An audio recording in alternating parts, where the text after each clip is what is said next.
As we perceive our Earth in totality, the interrelatedness of humanity becomes more and more apparent. We recognize that the physical elements required for our sustenance bind us, if not yet together, at least to a common condition. The spiritual elements connecting mankind have been regenerated again and again at crucial moments throughout history by messiahs, prophets, and avatars. This phenomena of spiritual regeneration is occurring again in our time. Those with ears to hear are beginning to listen. The voice is that of Bhagavan Sri Sathya Sai Baba, revered by millions as a divine incarnation, an avatar. While described by the London Times as the most impressive holy man in centuries, he himself says his life is his message. He lives it openly and invites the scrutiny of those who would believe, not through blind faith, but through inquiry and reason.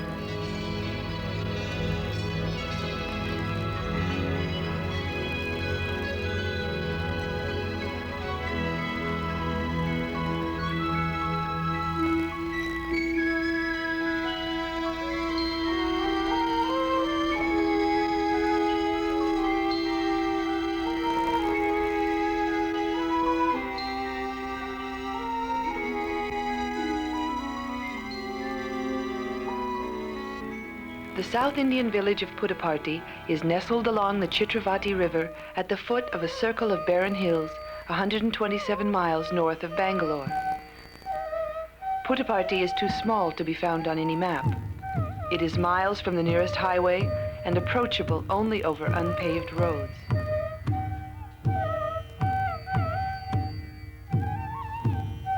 The village is blessed with 3 temples and a mosque. Its people live their lives and farm their land, much as their ancestors have over the past centuries.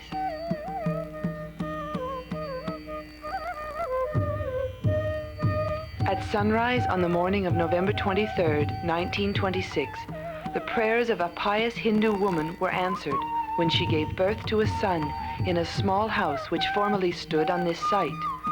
Witnesses recall untouched musical instruments resounding on their own in the house, and a mysterious cobra, a traditional sign of divinity, was later found under the newborn baby. The child was named Sathya Narayana Raju.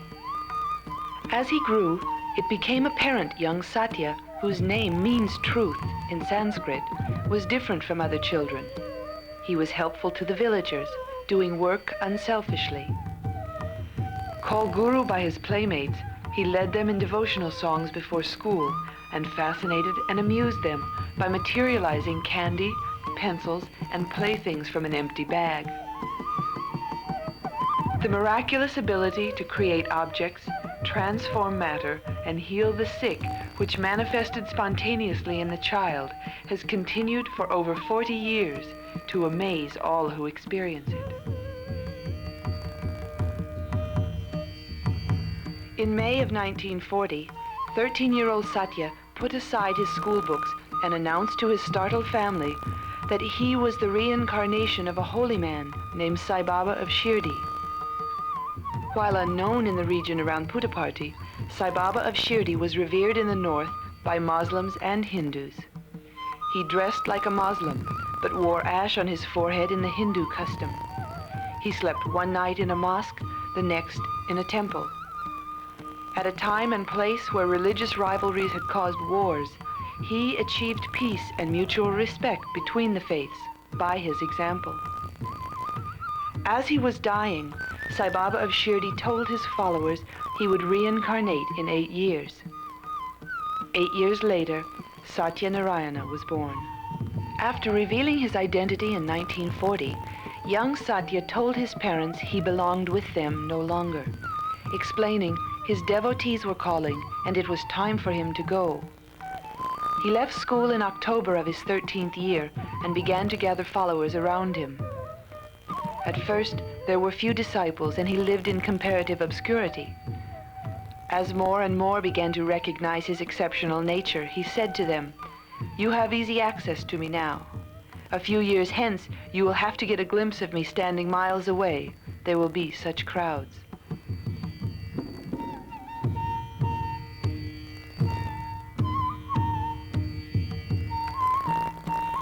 the young man's fame spread throughout the region. When Sathya reached the age of 20, his elder brother, a school teacher in a neighboring township, wrote him a letter expressing concern about the dangers inherent in fame and public attention. Sathya responded to these concerns in a letter written May 25, 1947, in which he said, in part, "My dear one, let me tell you, it is impossible to plumb the hearts and discover the natures of those who have acquired spiritual wisdom. We have to stick to our own right path without getting affected by popular appraisal. It is not the way of the great to swell when people offer worship and shrink when people scoff. They themselves know the path they must tread. Their wisdom regulates and makes their acts holy. Self-reliance, beneficial activity, these two are their special marks. Why should you be affected by worry as long as I am adhering to these two? After all, the praise and blame of the populace do not touch the reality. They can only touch the outer physical frame. I have a task to foster all mankind and ensure for all lives full of bliss. I will not give up my mission nor my determination. I know I will carry them out. I treat the honor and the dishonor, the fame and blame that may be the consequence with equal equanimity. I act and move only for the sake of mankind.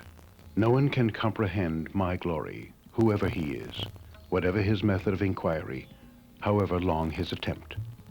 You can yourself see the full glory in the coming years. I have no need to write these words. I write them because I felt you would be pained if I do not reply. Thus, your Baba." So it was that in 1947, Sathya Sai Baba gave his elder brother a prophetic glimpse into the future. In the early years, there was no ashram at Puttaparthi. Then, in 1950, construction of a prayer hall began at the foot of a hill on the outskirts of the village. Soon, other buildings were added and a name was given, Prashanti Nilayam, the abode of peace. Although the prayer hall would be changed in later years, Sai Baba still lives there in the 2 small rooms built for him at this time. The early ashram was large enough to accommodate the increasing numbers of devotees who found themselves drawn to this young man. During the 1960s, as Sai Baba's name spread throughout India, religious festivals regularly attracted 20 or 30,000 followers to this remote spot. Hindus of differing sects, Muslims, Sikhs, and Christians, people who remembered well the religious wars following the partition of their country by the British in 1947, less than 20 years before, now came to experience the healing and unifying power of Sai Baba's message of universal love. By the 1970s, people from all over the world had begun to visit Prashanti Nilayam, and it became necessary to rebuild much of the ashram to accommodate the vast numbers, up to 100,000 now on a festival day.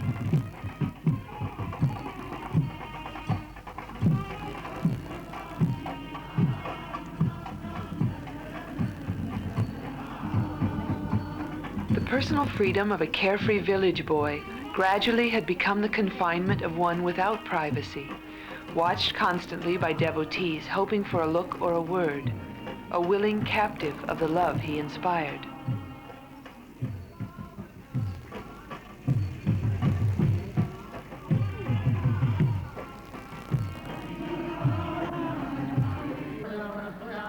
What has intrigued observers of Sai Baba's life is not only how his birth completed the prophecy of Sai Baba of Shirdi, and his life has carried out the prophecy in the letter to his brother, but how, to a remarkable degree, he has also fulfilled a scriptural prophecy made more than 5,000 years ago. In the Mahabharata, the ancient Hindu testament, Lord Vishnu, the preserver and protector of the universe, foretold of a Kali Yuga corresponding to our present age, which would be marked by moral and spiritual decline, by political corruption, oppression, dishonesty, crime, and the prevalence of falsehood. Then Lord Vishnu said, "When evil is rampant upon earth, I will take birth in the family of a virtuous man, and assume a human body to restore tranquility by the extermination of evils. In the coming Kali age of sin, I will assume a human avatar form that is dark in color. I will be born in a family in South India. This avatar will possess great energy, great intelligence, and great powers. Material objects needed for this avatar's mission will be at his disposal as soon as he will think of them. He will be victorious with the strength of virtue. He will restore order and peace in the world. This avatar will inaugurate a new era of truth and will be surrounded by spiritual people. He will roam over the earth adored by the spiritual people. The people of this earth will imitate this avatar's conduct, and there will be prosperity and peace. Men will once more betake themselves to the practice of religious rites. Educational centers for the cultivation of Brahmic lore and temples will reappear again everywhere. Ashrams will be filled with men of truth. Rulers of the earth will govern their kingdoms virtuously. The avatar will have an illustrious reputation. This prophecy is corroborated in the ancient classic scripture, the Vishnu Purana, which also mentions that this avatar will display superhuman powers in establishing the new age of truth. It adds, his parents will be devotees of Vishnu and will reside in a village worshipping the cowherd form of Lord Krishna. In fact, Sai Baba's mother and grandmother worshipped the aspect of Vishnu called Sathya Narayana for months before he was born, and Puttaparthi village was formerly Golapali, meaning home of the cowherds. So it is that the life of Bhagavan Sri Sathya Sai Baba appears to be fulfilling ancient prophecies and scriptures.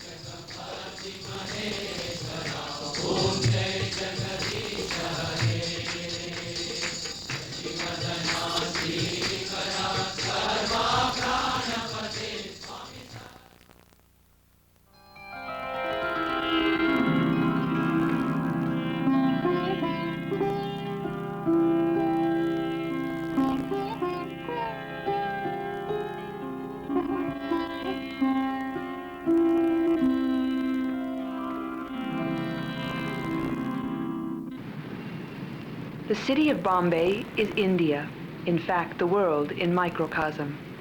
It contains the sophistication of contemporary life over a layer of poverty and need which reflects the timelessness of the human condition. The spiritual teachings of Sathya Sai Baba are addressed with directness and simplicity to the hearts of all people.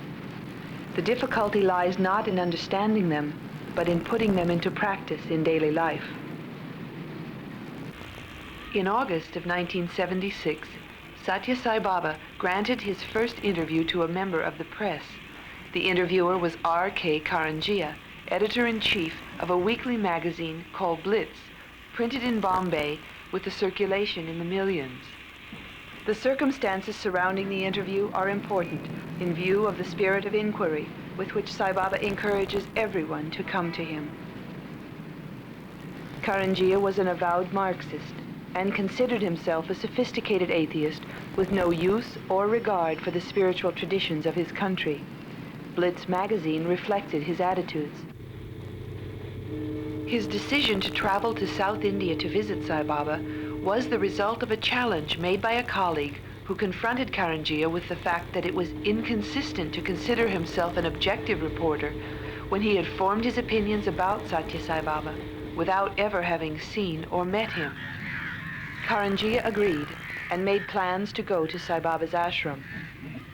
During the course of his visit, he was granted an interview. He later wrote, Baba not only radiated powerful emanations of what I could only describe as spiritual love and grace, but went on to amaze me with knowledge of the most intimate developments affecting my life and work. He appeared also to know beforehand the questions I had planned to ask. As soon as I began asking one, he would stop me with a gentle tap on the knee to begin answering it. I never completed a question. Still, I got all the answers. This experience convinced Karanjia of the truth of Baba's words and inspired profound changes in his life. Much of the following narration has been drawn from Sai Baba's responses during that interview. As we hear his words, we will see him walking among his devotees at Prashantiniliam, accepting their letters and occasionally manifesting vibhuti ash. We will see him at Vrindavan, next to the site of the Sathya Sai Baba College for Men, in a rural South Indian village, and at the Dharmak Kshetra, a center for service activities in Bombay.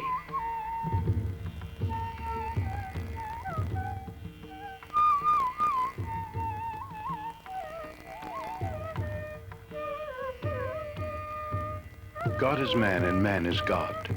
All of us have something of God, the divine spark within us.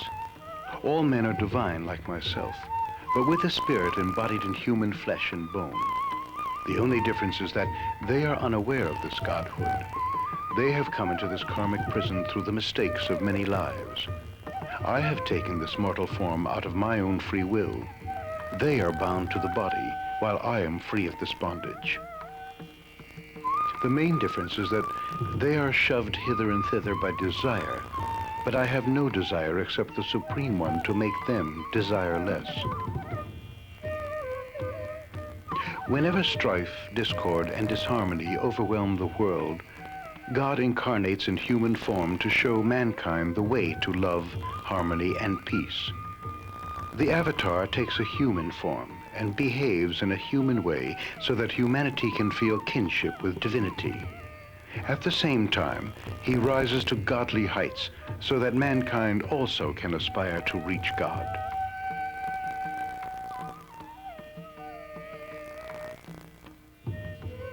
The realization of the indwelling God as the motivator of life is the task for which avatars come in human form. Therefore, in my present avatar, I have come armed with the fullness of the power of the formless God to correct mankind, raise human consciousness, and put people back on the right path of truth, righteousness, peace, and love to divinity. The vibhuti ash I materialize is a manifestation of divinity with a potent significance as well as symbolization. It is symbolic of the cosmic, immortal, and infinite nature of all forms of God, Atma, or the Spirit. That is, what is left when everything worldly, transient, and changeable has burnt away. In the first place, it is symbolic of the life-death cycle in which everything ultimately reduces itself to ash. For dust thou art, and unto dust shall thou returnest. Ash or dust is the final condition of things. It cannot undergo any further change. In the spiritual context, vibhuti constitutes a warning to the receiver to give up desire, to burn all passions, attachments, and temptations in the fires of worship, which makes one pure in thought, word, and deed.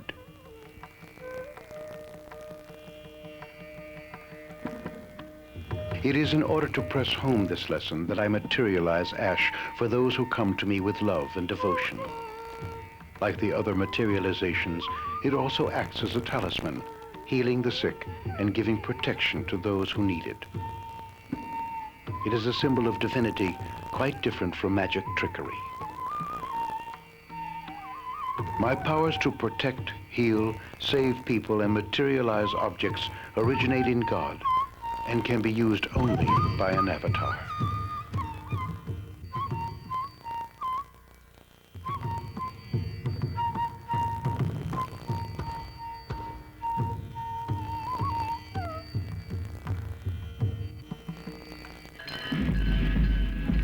An avatar is known by 16 signs.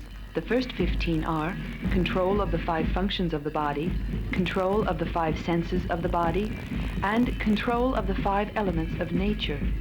These qualities are attainable through spiritual practices and disciplines. It is the 16th quality, unattainable through human evolution and existing only in the descent of a divine incarnation, which brings Sathya Sai Baba's miraculous powers into perspective. Called omniscience, omnipresence, and omnipotence, it is infinite consciousness. Einstein recognized the law in nature which says energy equals matter multiplied by the square of the speed of light, E equals mc squared. Thus, science proved the ancient yogic precept that matter and energy are two sides of the same coin, and it began to recognize matter as condensed energy moving along a continuum of constantly changing forms. The transformation of matter to energy and energy into matter occurs at the speed of light, in the realm of light, that same light which has been perceived throughout time in all religions as divine energy.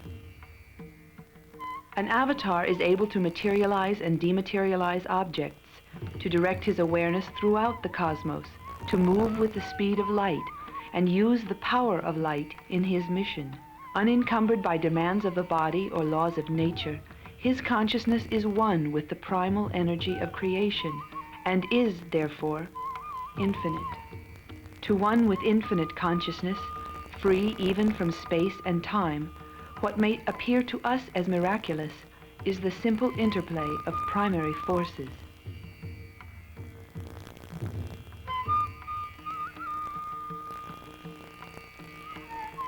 Sai Baba is seen here accepting letters from his devotees in which they ask for his help, blessings, or a much sought-after personal interview. The miracles I perform belong to the boundless power of God. So far as I am concerned, they are evidence of my divinity. It is not by any means an exhibition of divinity. All performances of magic, as you know, are done for the sake of income. These are tricks of the magician's trade.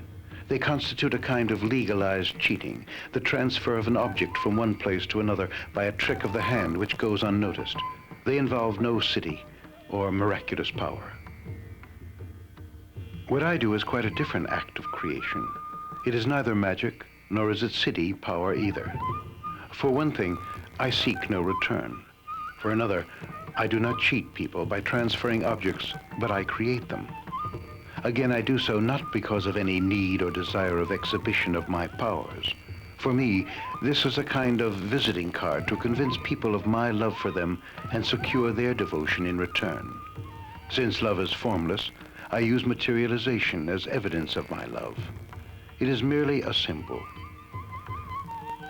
Most people desire talismans symbolic of my protection, so I provide them. When they are in trouble, they feel the grip of the ring, bracelet, or watch to remember me and call me to their rescue so that I can help them. On the other hand, if I give them something they cannot wear, they are likely to store it and forget about it. These trinkets or talismans give people a sense of security and protection they need in time of trouble or crisis, and create a symbolic link covering the long distances between them and myself. When the devotees need me, these objects flash the message as if by wireless, and I instantly come to their rescue.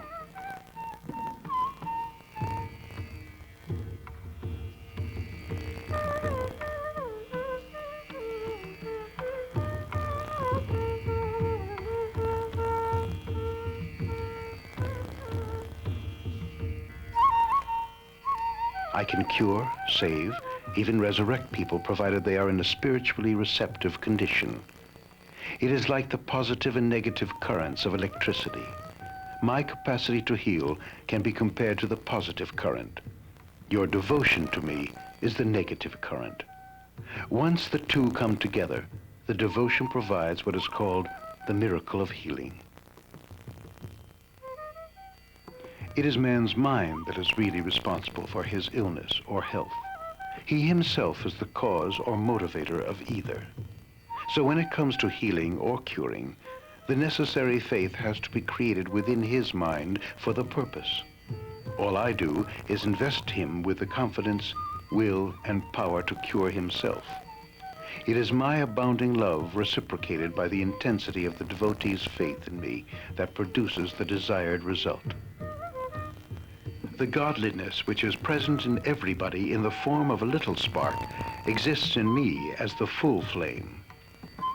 It is my mission to develop every little spark of God in everyone to the fullness of the divine flame. The first imperative of this development is that the receiver of the grace also provides from his or her side the devotion necessary to the consummation. Those who carry the presence of Baba in their hearts, like an indwelling God, belong to this kind of devotee. They come to me, see me, and hear me, experience my love for them, and receive it with devotion. Thus, they become part of me in my divinity. To the doubting or confused ones, I give this illustration. Those who want to secure pearls from the sea have to dive deep to fetch them. It does not help them to dabble among the shallow waves near the shore and say that the sea has no pearls and all stories about them are false. Likewise, if a person wants to secure the love and grace of this avatar, he must also dive deep and get submerged in Sai Baba. Then only will he become one with me and carry me in his innermost heart.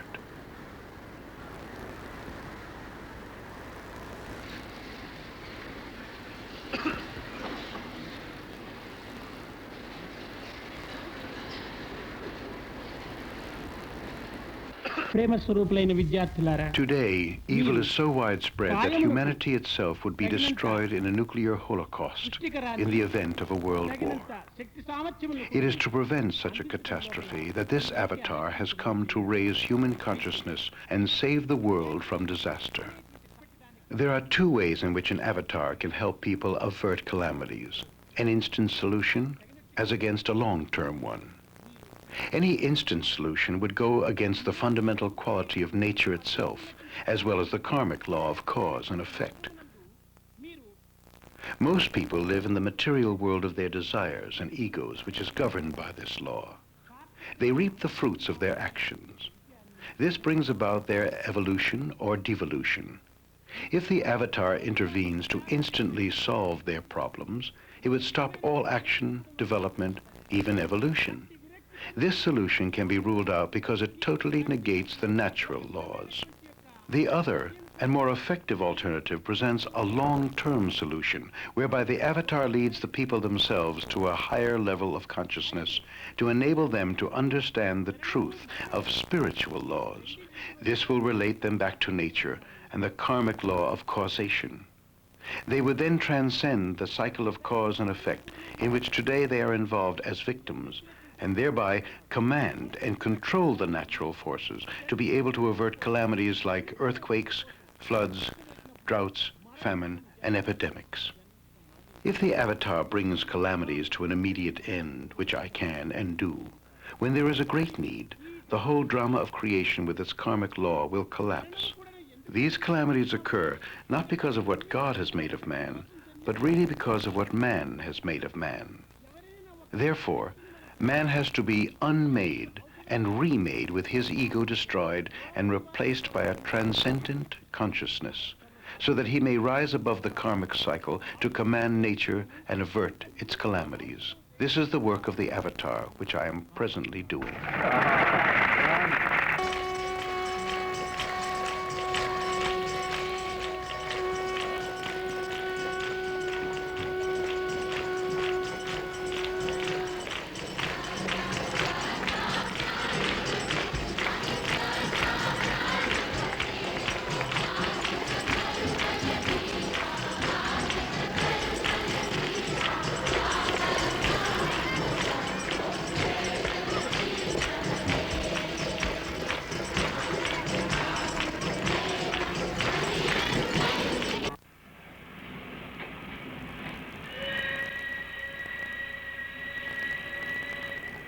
15 miles east of the city of Bangalore, on the railway line to Madras, lies Whitefield, where Sai Baba has a residence called Brindavan.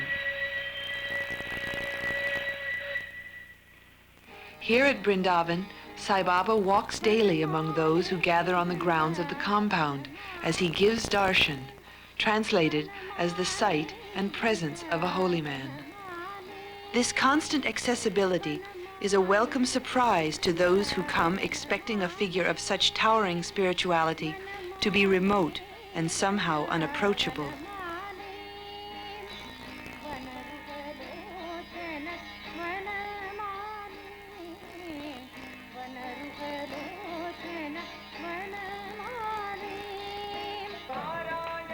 While accepting letters asking for help and guidance, both physical and spiritual, he emphasizes repeatedly that he wants nothing from them but love. By a gentle wave of his hand, Sai Baba materializes vibhuti, giving it as a blessing and for healing. Sai Baba says, "Come to me with empty hands. I shall fill them with gifts and grace. If your hands are full, what am I to fill them with? Bring to me all the evil in you, and leaving that here, take from me what I have, love. Learn the capacity to see all as moved and motivated by one supreme God. Why fear when I am here? All your sins are forgiven the moment you get my darshan. I shall carry all your burdens. Take as much bliss as you can from me, and leave with me all your sorrows."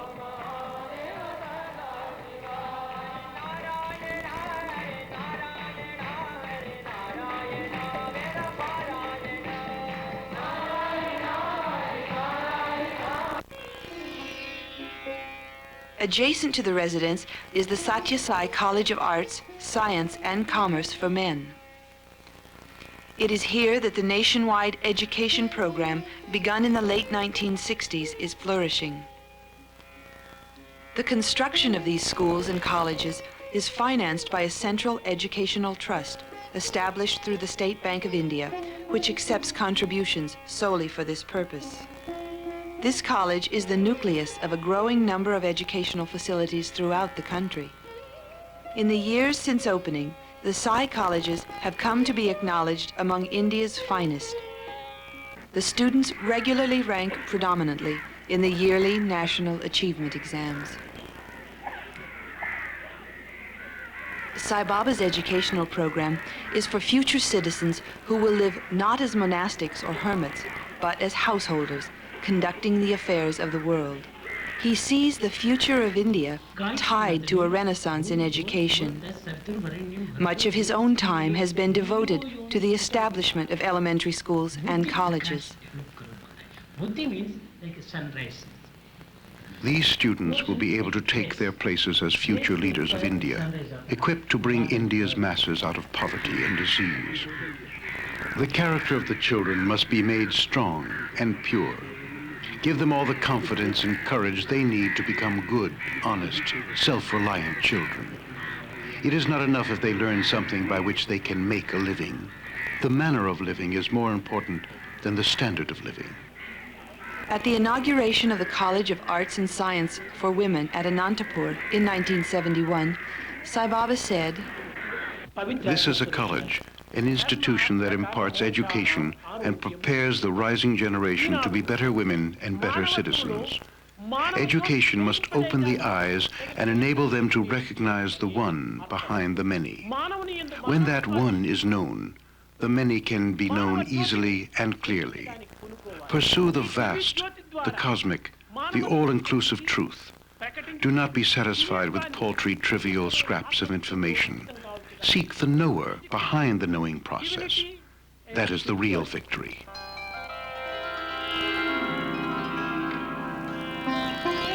While speaking to a group of students visiting the ashram, Baba said, "You must learn to become a new type of leader who has passed through the crucible of service as a devotion, as a spiritual practice. Leaders who have passed through school and college and mastered the problems of the present and the future in the light of the past. Leaders who appreciate the traditions and culture of this country. Education aims, among other things, at giving instruction in the laws and properties of matter. It must also train the student in a thorough understanding of the laws and constituents of the human personality and promote his power of discrimination. Education is no education unless it extracts the milk of human kindness, kinship, and brotherhood, and makes for a universal diffusion of this feeling, administering at the same time an intensive as well as extensive knowledge of the true nature of man and of human society. Education should also be useful to men and women in their daily lives. A well-disciplined and well-integrated life on the part of students can alone save them and the society from ruin. There is no other remedy. The process of education has become a trade which results in politics without principles, education without character, science without humanity, and commerce without morality, which are useless and positively dangerous. A regular course in the discipline of meditation must also be given so that you may realize the depths of your own personality and its infinite possibilities for ensuring peace and happiness. You must be able to withdraw into yourself and meditate on your own true nature and the truth of that nature. It is the right of every seeker from every land. That is the wealth that will really save man from misery. All the rest are mere shadows, mirages, castles in the air. They drop with the body that valued them.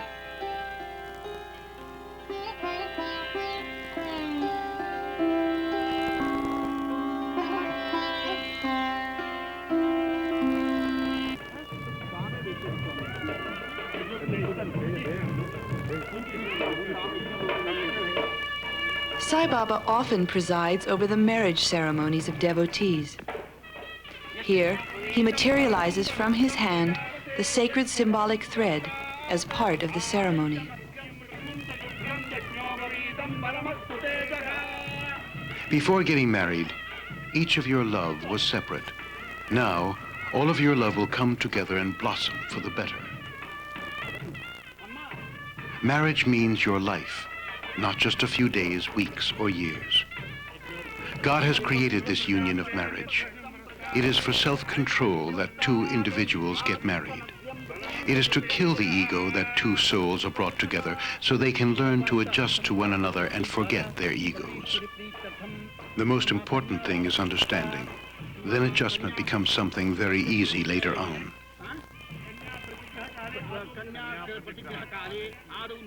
Both of you have got to understand each other. Do not think in the past. Live in the moment and do one's best.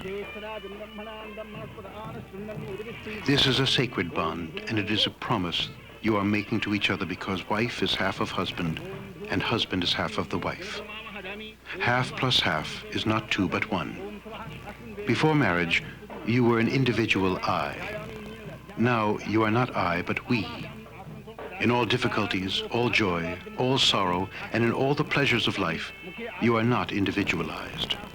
Now I plus I becomes we. We. This is the real sacred promise. Today, there is the tendency of separation, not coming together. Life is full of troubles, of challenges. You should not separate because of that, but rather face them together. Now when trouble comes, even if it is small trouble, it causes separation. That should not be the tendency. One should adjust. This is giving one's heart to the other.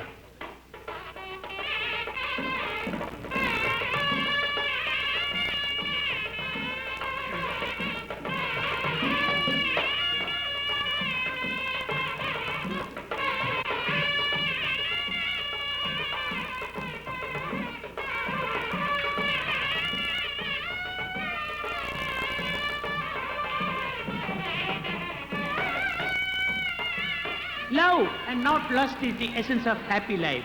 Start the day with love, fill the day with love, spend the day with love, end the day with love. This is the way to God.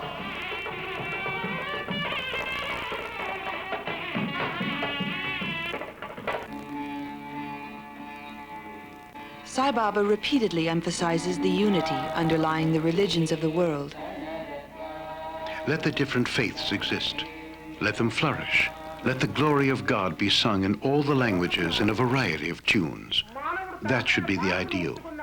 Respect the differences between the faiths and recognize them as valid so far as they do not extinguish the flame of unity. I have not come to speak on behalf of any particular religion. I have not come on any mission of publicity for any sect or creed or cause, nor have I come to collect followers for any doctrine. I have come to tell you of this universal unitary faith, this path of love, this duty of love, this obligation to love.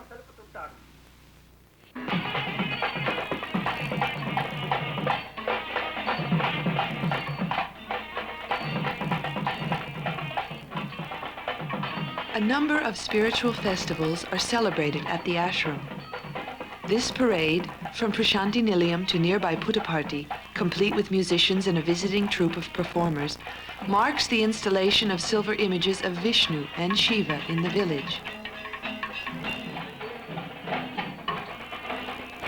In the West, India is believed to have many gods, while in fact, Vedanta acknowledges one God with limitless attributes.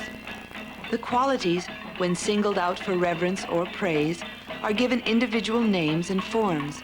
Nevertheless, they are still part of the one boundless God.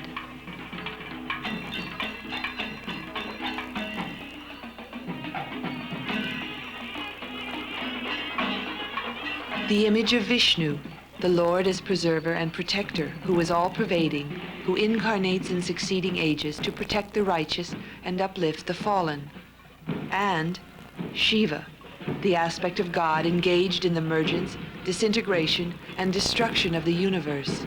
He who signifies auspiciousness, happiness, and prosperity. There is only one God, and he is omnipresent. But to concentrate on the omnipresent, some fixed point or preliminary form is needed. And to conceive of the divine as present everywhere at all times, the mind of man is to be clarified and purified by means of certain psychological processes called sadhanas.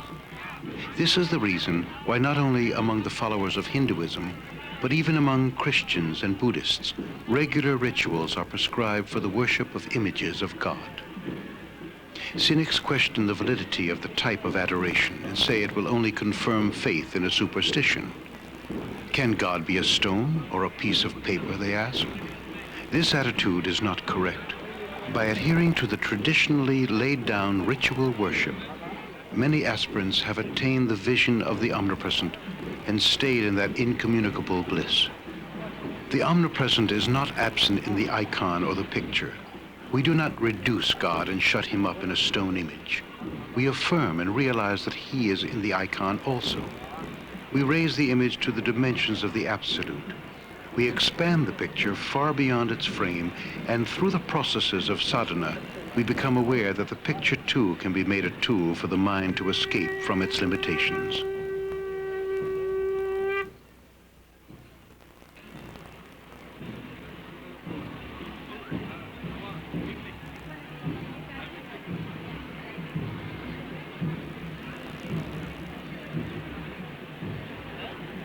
After the installation of the images, the procession returns to the ashram.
The birth of Christ is another holy day that is celebrated at Sai Baba's residence, illuminating his teaching that truth is one, and all faiths are facets of that truth.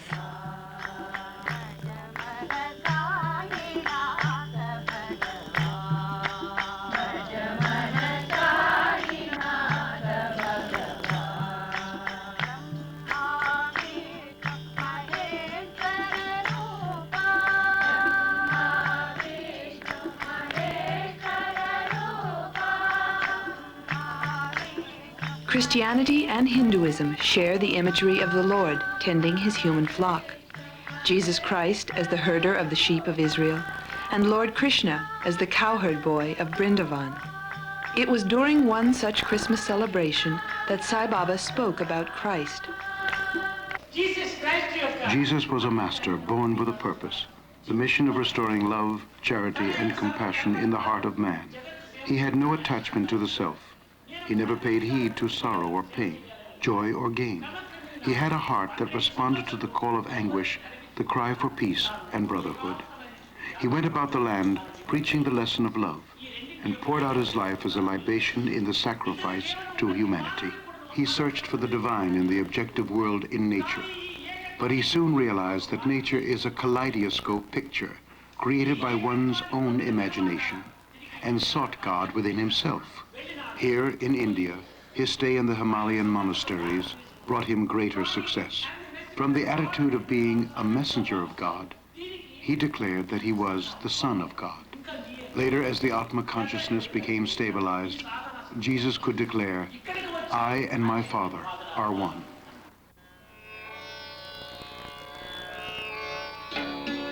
The physical objects manifested by Sathya Sai Baba frequently represent the religion or belief of the recipient. Dr. John Hislop, head of the Sathya Sai Council of the Americas, relates an experience when Sai Baba created a unique crucifix and presented it to him. We were in India in the Bandipur forest at the time of Mahashivaratri, and Swami was driving around through the forest with several people to locate a place where the ceremony could be held. And we finally found a dry river bottom, and that evening we all came back again, got out of the cars and started to walk down the slope of the hill towards the dry river bottom. I happened to be walking beside Swami, and we passed a small bush. And Swami picked off 2 twigs and held them in the form of a cross like that and said, "Hislop, what is that?" I said, "Well, Swami, it's a cross." So he then put the 2 twigs in his hand like that and blew 3 times on his hand and opened his hand, and there was this cross that you see here on the back of my hand. He said, "This is Christ as he really and truly was, not as artists and historians have pictured him. His stomach's all drawn in through several days of no food and so on." So I looked at it and I said, "Well, Swami, what is that hole at the top of the cross?" He said, "That is the hole that was made in the cross to hang the cross on a standard." And he said, "Furthermore, the wood of the cross is a piece of the actual cross upon which Christ was crucified." Then he added, and I can tell you it took a little time and trouble to find a piece of that wood after some 2,000 years. Author and parapsychologist Frank G. Baranowski, affiliated with 4 Arizona colleges, is a scientist who has explored the auras that form the biomagnetic field around the human body. As seen in this example of Carillion photography, the aura presents a clear picture which can be analyzed as to the health, energy level, and emotional state of the individual. I came to India from America, a scientist, a researcher, studying the human aura. I've heard so much about Sathya Sai Baba from many of my intellectual colleagues, presidents of universities, physicians, psychiatrists, people who have come and touched in and have never been the same since. I have heard so much about what he is able to do, his abilities to heal, his abilities to be able to contact people telepathically, to help them. Now, I saw him on a Sunday morning, very early. He was on a balcony, giving blessings to many of his devotees singing below. And the aura that projected from Swami was beyond belief. It was incredible to describe. Now, the white was 5 to 6 to 7 times the size of any normal man, which would show the energy. But beyond that pattern, the blue, that intense spiritual blue, was it was limitless. Beyond that were gold and silver bands, and the aura that projected from Swami was not that of any human individual that I've ever seen. In fact, it transcended far beyond the building, the boundaries of where he was standing. I watched Sai Baba for over a week as he walked among the people, morning and the evening, and I watched this aura. Now, the aura most of the time when he was with people, though the bands of blue were there, signifying the spirituality, the bands of pink were far beyond any human imagination.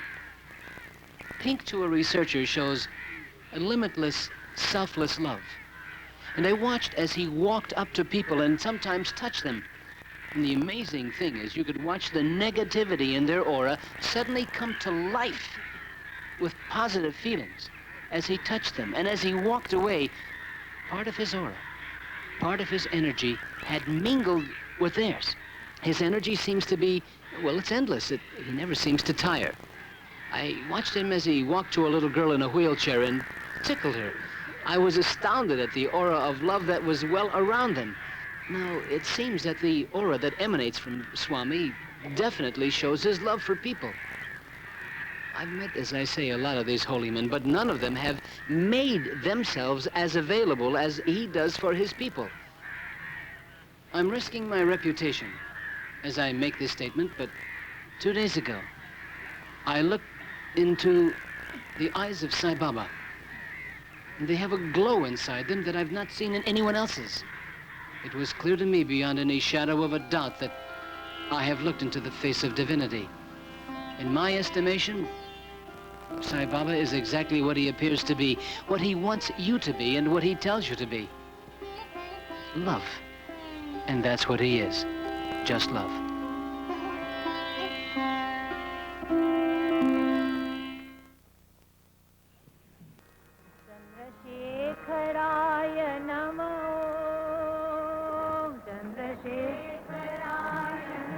Life without desire brings divinity to man, and those who seek my grace must shed desire and greed. Riches provide a fatal temptation. They are the source and cause of human bondage.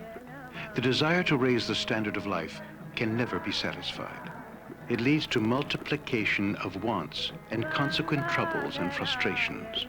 Life without desire means the realization of the pure, genuine self that is the soul. Bound to desire, the self degenerates into selfishness. The soul turns into ego. The way to self-realization is to cleanse the self of this ego of selfishness.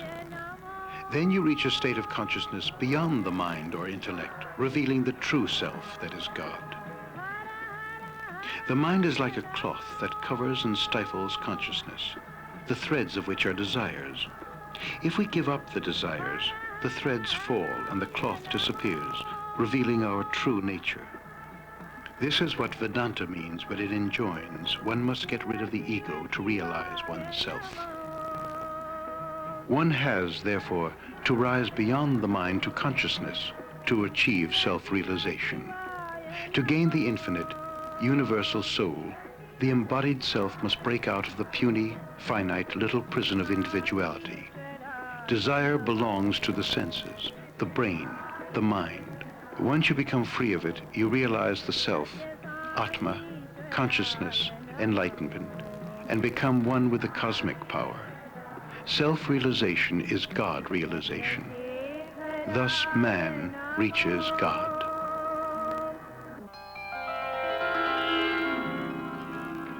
Those who want to understand me are welcome here.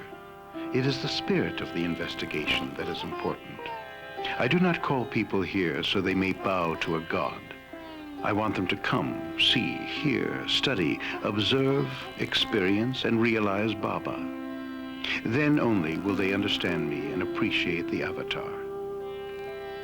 Not only has Sathya Sai Baba prophesied the course and duration of his life, he has said that just as he was born 8 years after the death of Shirdi Sai Baba, so his third incarnation, called Prema Sai, will be born 8 years after his own passing. The previous avatar, Shirdi Baba, laid the base for secular integration and gave mankind the message of duty that is work.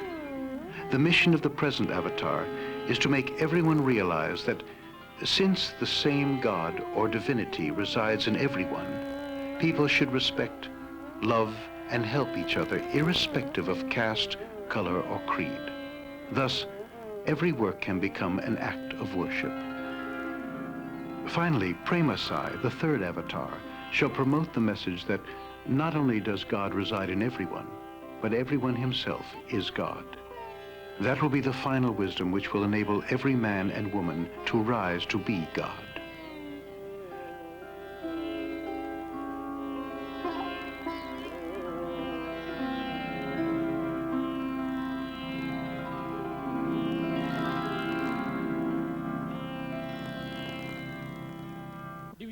In all the universe, there is no other planet that has human life or a similar life form.